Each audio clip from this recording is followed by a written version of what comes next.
Hi, I'm the History Guy, and you might recognize this particular hat. It's a pressed fiber sun helmet. Was the subject of my very first episode on the History Guy's hats. That was exclusive for patrons on Patreon. But one of the things I didn't mention at the time is that this hat has a very unique hat badge. And that badge represents a little known, nearly forgotten, but vital service that has a long and storied history that deserves to be remembered. Enjoy this episode, exclusive for patrons on Patreon, and as always, thank you for your patronage. There are a lot of reasons that I decided to start collecting military hats. They're certainly spectacular and visually appealing. There's almost an endless variety of them from around the world. They do represent history and all sorts of different eras of history. But there's also something about hats that's really interesting, and that is it's not just in the design and make of the hat, but there's also the badge on the hat, which can also be unique and becomes kind of a collection in itself. So, for example, this particular helmet here called a Pickelob, the emblem on the front represents Prussia. This is from a Prussian unit during the First World War, but the emblem on this particular Pickelob represents the Grand Duchy of New Baden. And so two different Pickelobs from different parts of Germany that fought in the First World War. And that makes it really interesting to think about collecting hats. So, for example, this is a hat of the British Army's Royal Signal Corps. On the front of that hat, the emblem is actually the god Mercury, but members of the Corps refer to the emblem on the front of the hat as Jimmy. And I've talked about two nearly forgotten branches of the U.S. Uniformed Services, that is the NOAA Commissioned Corps and the National Public Health Service Commissioned Corps. These hats are Navy hats. They differ really only in their emblem, which is similar to the Navy emblem, but distinct for these two corps. And of course, in the case of the Public Health Service hat, also in the line that's on the hat band. So those make hats unique in different ways. And you can have the same hat with three different badges, and it has three different sets of meaning and three different things to talk about when you think about the history of hats. And the badges are actually really nifty. Sometimes they're more valuable than the hat itself. They're sometimes made out of precious metals. Some of them have sterling silver or gold in them. Sometimes they're even more valuable if they're actually worn and used and crusty, a condition that collectors call salty. But you don't find a lot of hat emblems that are more rare than the emblem that's on this pressed fiber sun helmet. Now, at first glance, when you look at that, it looks like a Navy badge, like a standard Navy badge, but actually, the Navy badge, the eagle and the shield are silver, and that's why on the Navy badge, unlike on an Army badge, it's usually made out of two pieces. But what really sets this badge apart is the addition of this insignia, described as a ship's steering wheel superimposed upon a shield, charged with a wing car wheel on a rail. This is the insignia of the U.S. Army Transportation Corps. The winged wheel emblem was devised during the First World War and represents rail service. The shield is in the shape of that which is used for U.S. highway markers and thus represents road transportation, while the ship's wheel represents transportation by sea. But the badge on this pressed fiber sun helmet has the Army Transportation Corps emblem on what appears to be the eagle and crossed anchors of a Navy badge. And that represents it as a fairly unique badge because that badge belongs to the Army Transportation Corps Water Division. And what looks at first to be a Navy badge is in fact a badge for a U.S. Army employee. And there's a story for how that all comes together. The Second Continental Congress authorized a Quartermaster Corps in 1775 that had, among its duties, military transportation.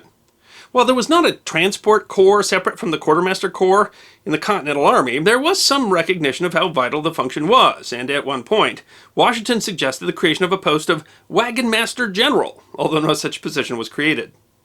While the U.S. Quartermaster Corps was underfunded and had a huge learning curve, the difficulty for the British in supplying an army from across the ocean was far larger. British difficulties with supply essentially forced them to forage in America. This then opened up their forage parties to threats from guerrilla warfare, while at the same time preventing them from aggregating supplies enough to mount major operations. Thus, logistics forced the British to fight a war on America's terms. In future wars, however, the United States would face the same problem that the British did during the Revolutionary War. How do you move and supply armies across oceans? The issue first arose during the 1846-48 war with Mexico. When the Army landed some 10,000 troops under General Winfield Scott near Veracruz in March of 1847, it marked the first time the United States Army invaded an enemy's territory by sea, although of course U.S. Marines had done so during the Tripolitan War, but on a far smaller scale. Scott's landing at Veracruz went unopposed, and his force quickly compelled the surrender of the port and nearby fortress. But the landings demonstrated the difficulty of military transport. Neither the Army nor the Navy were equipped or prepared to transport large numbers of troops. To move the invasion force, the Army Quartermaster Corps had to charter or purchase 54 steam vessels, 4 ships, 2 barks, 8 brigs, 34 schooners, and 201 other boats, as well as chartering several hundred sail and steam vessels to move the troops and supplies to the embarkation points on the Texas coast. The invasion was an impressive feat by the Quartermaster Corps, led by the legendary Brigadier General Thomas Sidney Jessup, who served as the Quartermaster General of the United States Army for an astounding 42 years before dying in office in 1860 at the age of 72. However, it was not without particular difficulty. Jessup noted that the Quartermaster Corps was frequently embarrassed by the want of that practical knowledge which nautical men only possess, and suggested that the Navy should be responsible for operating transports for the Army. But nothing came of Jessup's suggestion, and the Army continued to charter private vessels when it needed to, for example, when they were moving troops to California before the creation of the Transcontinental Railroad. The problem arose again when the United States declared war on Spain in April of 1898. With operations both in the Caribbean, in Cuba and Puerto Rico, and in the Philippines, the Army had substantial need for transport ships. The difficulty in chartering enough vessels was complicated by the fact that Congress did not allow the Army to charter foreign-flagged vessels. While this was an issue in the Atlantic, where there simply weren't enough boats to be chartered, it was a far greater issue in the Pacific, where much more robust transports were needed for the 7,000-plus mile journey between California and the Philippine Islands. The issue became more acute when the U.S. fleet under Commodore George Dewey defeated the obsolete Spanish Pacific Squadron in the Battle of Manila Bay in May. Dewey now found Manila open to invasion, but had no land force to occupy the city. There was a risk that another foreign power, Germany or Great Britain, may take advantage of the situation and claim the Philippines. Troops were needed quickly. Finally, the Army realized that chartering merchant marine vessels was not going to be sufficient, and the Army decided to purchase its own vessels. The original 14 vessels purchased cost more than $6.2 million, not including the cost of refitting, a substantial sum at the time. The need to quickly acquire transport did not result in good conditions. One account of transport to the Philippines on the transport SS City of Sydney described the boat, previously used to transport cattle, as an awful thing to be placed in service as a transport to carry 1,000 men on a voyage of 8,000 miles. And an officer noted, right up to the day we arrived in Manila Bay, we were kept busy sweeping up horse manure and other filth that accumulated for years. As the voyage continued, men began to grow ill from the poor conditions and lack of fresh food, yet the ship carrying almost 1,000 soldiers only had a single doctor on board, called Old Doc Cooley. According to one source, Old Doc Cooley had a big brown pill that was a cure-all. Whether you had sore eyes or was troubled with constipation, you got one of those pills.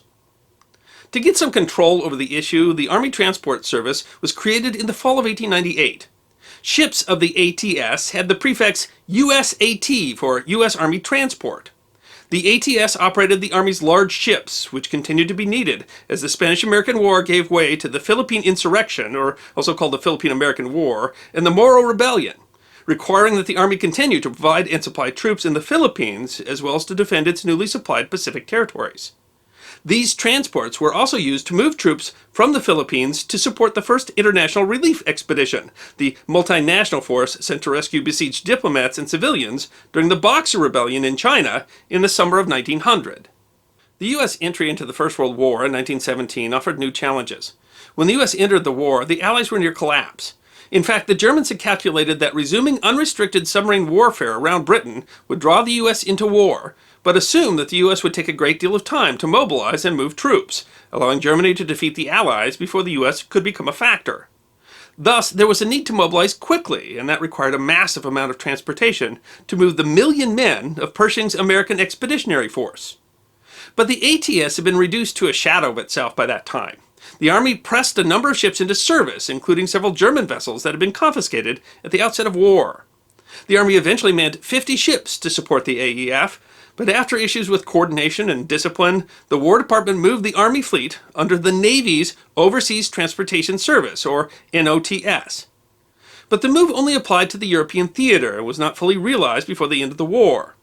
Still, the U.S.'s ability to rapidly raise and transport a large force to Europe much more quickly than German planners thought possible played a critical role in the Allied victory.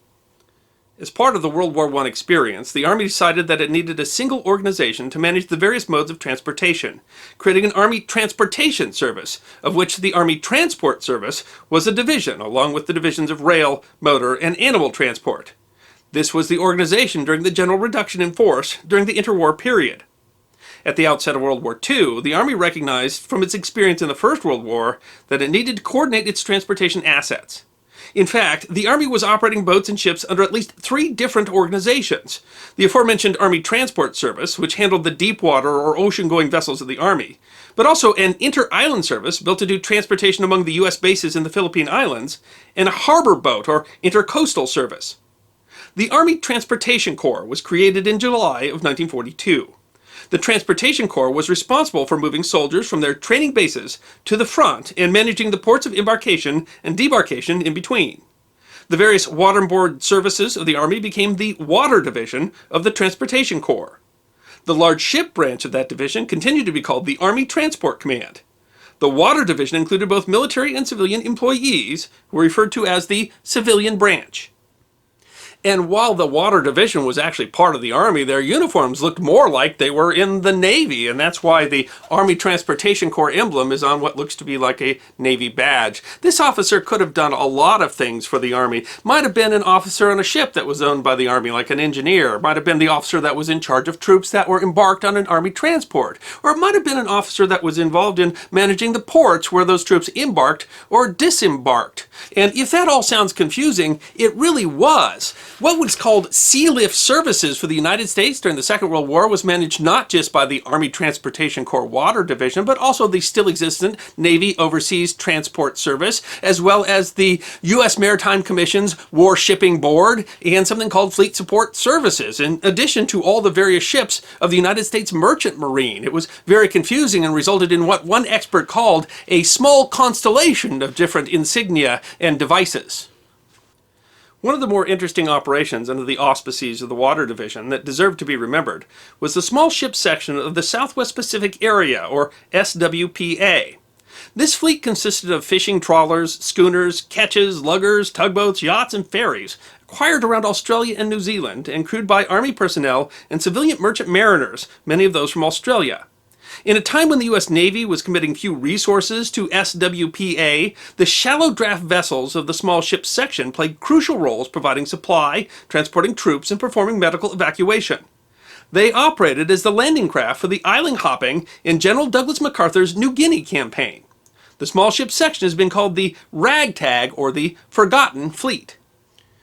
And if it still surprises you that the Army operated ships and boats, something that you usually associate with the Navy and the Coast Guard, here's some statistics that might surprise you. During the Second World War, the Navy operated some 75,000 ships and boats, from its large surface combatant ships all the way down to its small landing craft. And the deadweight capacity of the Navy's dry cargo and transportation ships was around 8 million tons. In contrast, the United States Army operated some 111,000 ships and boats during the Second World War, around 36,000 more than the Navy. And the deadweight capacity of the Army's dry cargo and transport ships was around 17 million tons. Or in other words, the Army had a Navy bigger than the Navy. In 1948, the Secretary of Defense decided that all sea lift operations for the United States military should be under the auspices of the United States Navy, and so the ships of the Army Transport Service were transferred to the Navy and made part of the newly created Military Sea Transportation Service, or MSTS, which in 1970 was renamed the Military Sea Lift Command.